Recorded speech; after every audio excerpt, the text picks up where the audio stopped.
Under no circumstances Tipra मोथा का कोई भी आदमी अपने आप को डायरेक्टली या इनडायरेक्टली इन्वॉल्व करेगा कोई भी ओएनजीसी के ऑपरेशन के संग।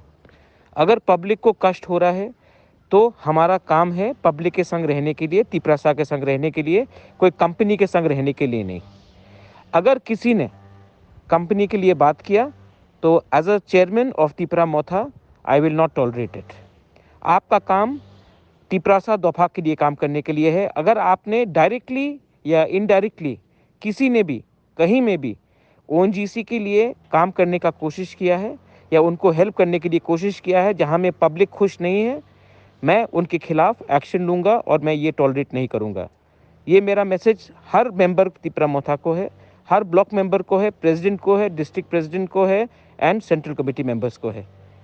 हमारा काम गवर्नमेंट में एडमिनिस्ट्रेशन करने का है, दफ़ा के लिए बात करने के लिए है। हमारा काम ओएनजीसी का बिजनेस में हमको इन्वॉल्व होने का कोई काम नहीं है। हम तिपरासा के संग हैं, कोई कंपनी के संग नहीं है।